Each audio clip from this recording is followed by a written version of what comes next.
A 13-year-old schoolboy has been denied boarding onto a British Airways flight for shouting the word bomb. Let's talk about it. In this video, I will be sharing the most frequent comments that I've seen from people regarding this incident and my thoughts on each of them. I will start by introducing myself and the basics of Tourette's. So my name is Lauren, I'm 23 years old and I have Tourette syndrome. Tourette syndrome is a genetic neurological condition characterised by involuntary movements and sounds called tics. So in simpler terms, it is a difference in the brain's structure and functioning which causes people to say and do things that they cannot control. Around 15% of people with Tourette's have tics that are deemed socially inappropriate, and these are called coprolalia tics. Now, coprolalia tics are an egodystonic symptom. It's an egodystonic disorder. This means that the tics often make you say the worst possible thing in a situation. Sometimes this is insults, sometimes this is slurs, sometimes this is swearing, and sometimes it's shouting bomb at an airport. The person has absolutely no control over this, and it does not reflect their personal thoughts or views. Alright, so now that you have that information, we can get started on the comments that I've been receiving. And a pattern that I've noticed with these comments is that there seems to be, each one seems to fit into one of two different main themes. There are the people who are concerned for safety and the people who are concerned for comfort, and I have responses to both. Right, comment number 1. Rules are rules, it couldn't have happened any other way. Right, it can, it has, and it should. As I said earlier, I have Tourette's myself, and I've been in this exact situation. I have flown many times as a Tourettic person with a bomb tic, and I've never experienced the blatant discrimination that this boy did. If they made adjustments for me and for so many other people, then, you know, why not for this boy too? And can I just add, nothing bad happened, by the way. No bombs went off, no bombs were magically summoned into existence by the tic, literally nothing happened. So when I replied to one of these comments with this information, and I said, you know, I've got Tourette's, I've got a bomb tic, I've been allowed to fly and there were no issues, this is one of the responses that I got. So this comment says, I don't for a second believe that you have said that on a plane and got to fly. It's not nice to tell lies.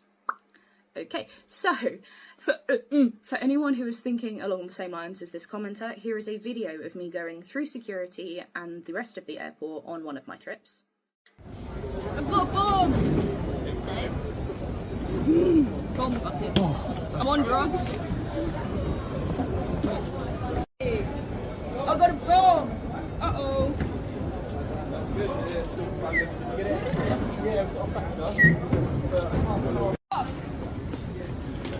They took my cocaine! Look at bomb. Bomb. As you can see, a lot of bomb tics in there, tics about drugs, but no one bats an eye. Because once people know that I have Tourette's and I've shown proof of my diagnosis, there are no issues because they know I'm not a threat. I cleared security just like everyone else and just like Mason did in this recent incident. Comment number 2. Why is he ticking that word if he doesn't mean it? Seems very convenient.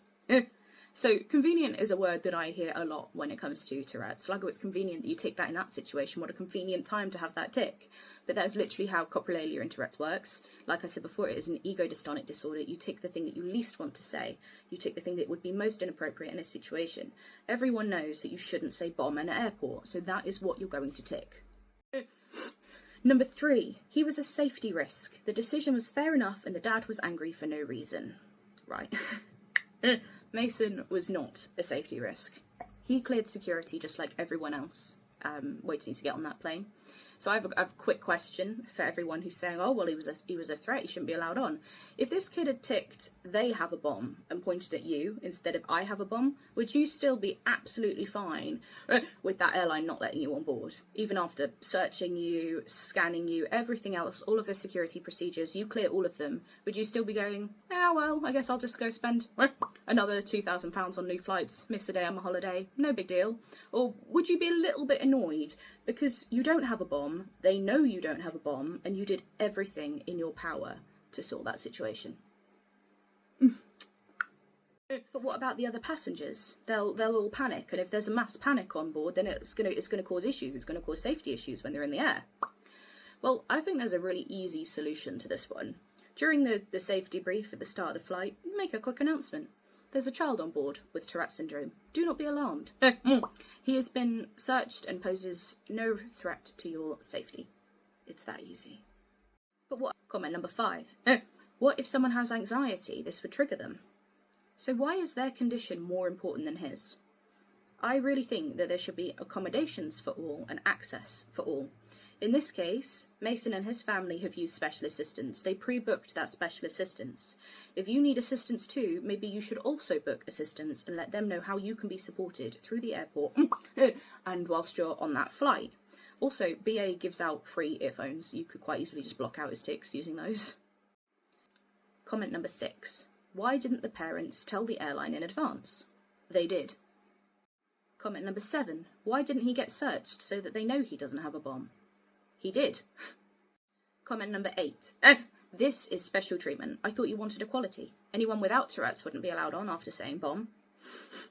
So, reasonable adjustments, such as an announcement to other passengers, is not special treatment. He's not getting anything extra from this. He's getting access to the plane, just like everyone else. It's not a special treat to be allowed to be disabled. You know, would you call it special treatment when a wheelchair user uses the aisle chair to board? Or would you think, well, that's fair enough because they didn't choose to be in a wheelchair and they deserve to get on the plane like everyone else?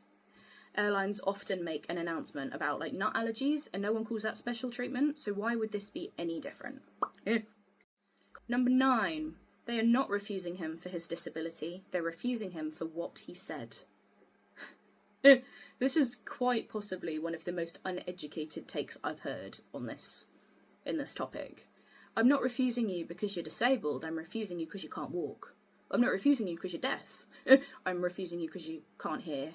And I'm not refusing you because you're blind, I'm just refusing you because you can't see. Do you see how silly that sounds? A tick is not a threat. Ticking I have a bomb has about as much truth to it as if he ticked I'm a unicorn. And I bet you wouldn't have believed him if he'd said that. In the wise words of my friend Paul, he said, it is about as malicious, controllable, and meaningful as a sneeze when a vocal tick occurs. Can you imagine all this commotion for a sneeze? Sounds pretty ridiculous, right? Okay, and now we're coming on to the, but what about the comfort of other passengers section? So a pattern that I've noticed when having like a chat to people about this is that they start off with, oh, but he's a safety threat, the safety of everyone else. And when they realise actually he posed no threat to their safety, they go on to, but what about the comfort of other people? And I think that is the underlying thing for everyone. They want to make it out like it's a safety thing, but in reality it's just, I don't want to put up with this myself. So comment number 10. Why don't they just drive? They shouldn't have to just drive. He's disabled, not dangerous, and they should have access to the same things as everyone else. So comment number 11. Get that sorted before you fly. It is a lifelong neurological condition. There is no cure. How exactly do you suggest he gets it sorted? Number 12. This is the consequences of his actions. He'll think before doing that again. Consequences of being disabled, of having symptoms of said disability. Can you hear yourself? Comment number 13. Why should everyone else on the plane have to put up with it? Imagine sitting with that for the whole flight. Well, imagine living with it for the rest of your life. I'm not sure what you think that his disability is about you. When I receive comments like this, tits, I often say, Tourette's is my inconvenience, not yours. Maybe you've got to sit with my tics for a few hours on a bus or a plane, but I have to live with it for the rest of my life. So if you want, put in the free earphones that BA give out, be grateful that you can block it out and forget about it when you get off the plane, because I do not have that privilege. And I also have the added bonus of dealing with the constant pain that the tics cause and the constant comments from ignorant people like you. Comment number 14. How am I supposed to explain this to my child? They're too young to learn about this. I do semi-understand where some parents might be concerned, but at the same time, Tourette's is a neurodevelopmental disorder. It occurs in childhood, or it starts in childhood, I should say. And if a kid has to live with it, then other kids can be educated about it. how difficult would it be to use this as like a little teaching moment? You know, for example, you could say, well, you know how your brain controls what you do. When you want to walk, your legs tell you to walk. When you want to say something, your brain tells your mouth to say something. Now that boy, his brain is a little bit different. It doesn't work in the same way as yours. That boy's brain makes him say things that he doesn't want to say. Kind of like when you sneeze. Don't be alarmed by his noises. He means no harm. Everyone is different in one way or another, and that's okay. I think that's a reasonable way to explain Tourette's to a kid. He doesn't mean to. He's not going to hurt you. He's just a bit different, just like everyone else. Comment number 15. They should do flights just for disabled people, because we don't want to put up with that. Okay, let me get this straight. So you are calling for segregation of a specific demographic of people who have no choice in being a part of that demographic for the comfort of others. If only someone in history had done this before, and we could see how badly that went. Comment number 16. Well, even if he isn't a threat, you have to think about the comfort of the majority. I don't want to be around someone with Tourette's, no matter what their tics are. Okay, so not so long ago, having a wheelchair user, or a person of colour, or anyone who was visibly different from the norm, sharing the same space as white able-bodied people, made some of those white able-bodied people feel unsafe and uncomfortable. Do we still exclude those people for the comfort and the safety of those who were offended by their existence? No. We educate the people who are racist or ableist, or those racist, ableist people can get a different flight. And just a note on this scenario, I am not saying this to compare the experiences of people of colour and Tourettic people, because I will never understand what it is like to experience racism, just as non-Tourettic people will never understand what it is like to experience ableism relating to Tourette's. In this scenario, I am trying to draw similarities between the perpetrators and not the victims. The mindset of excluding people for something they get no say in under the guise of safety and comfort of others, when in reality their existence doesn't threaten anyone's safety at all. This boy is disabled. The airline can make reasonable adjustments, such as an announcement, and anyone who doesn't want to share a space with a disabled kid for a few hours can remove themselves, rather than removing a kid for something that he cannot control. I hope that I've addressed any points that you may have, like, that you've been unsure about regarding this situation. And I'm happy to respond to respectful comments, but I will not be entertaining people who think that disabled people like me don't belong in public. We need to have meaningful discussions where people are open to other points of view to build a more inclusive society. Thank you for watching.